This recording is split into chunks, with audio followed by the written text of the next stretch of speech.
শেখ হাসিনাকে ফেরাতে সারা দেশে ওয়ার্ড পর্যায়ে অরাজকতা তৈরির বিষয়ে দিয়েছেন গোপন নির্দেশনা। আত্মগোপনে থাকা গাজীপুরের সাবেক মেয়র জাহাঙ্গীরের একটি অডিও রেকর্ড সম্প্রতি সোশ্যাল মিডিয়ায় ভাইরাল হয়েছে, যেখানে তিনি শেখ হাসিনাকে ফেরাতে সারা দেশে ওয়ার্ড পর্যায়ে অরাজকতা তৈরির বিষয়ে দিয়েছেন গোপন নির্দেশনা।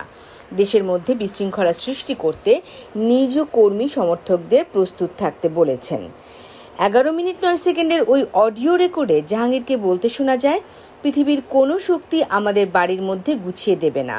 আমাদের নেতা শেখ হাসিনা তার কাজ তিনি করছেন, আমাদের যে কাজ তা আমাদেরই করতে হবে। নিজেদের অবস্থান তৈরি করতে হবে। আপনাদের কি করতে হবে 24 ঘন্টা আগেই তা জানিয়ে দেওয়া হবে।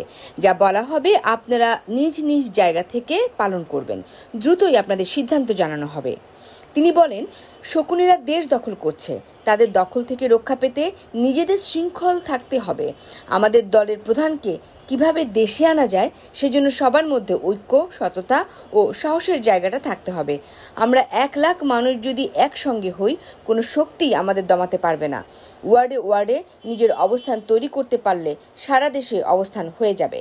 জাহাঙ্গীর বলেন, শুধু ছাত্রলীগের 36 লাখ নেতা থাকার কথা। আওয়ামী লীগের সব সহযোগী সংগঠন মিলে 1,72,00,000 নেতা পদে থাকার কথা ছিল, কিন্তু কি কারণে হয়নি আপনারা সবাই জানেন। আমাদের ভুল ত্রুটি ছিল, তাও সবাই জানি। আমরা সবাই কেন্দ্রীয় ও আন্তর্জাতিক নেতা হয়েছি, কিন্তু নিজের ওয়ার্ডের খবর জানি না। নিজের ওয়ার্ডে অন্য কেউ অবস্থান করে দিবে না।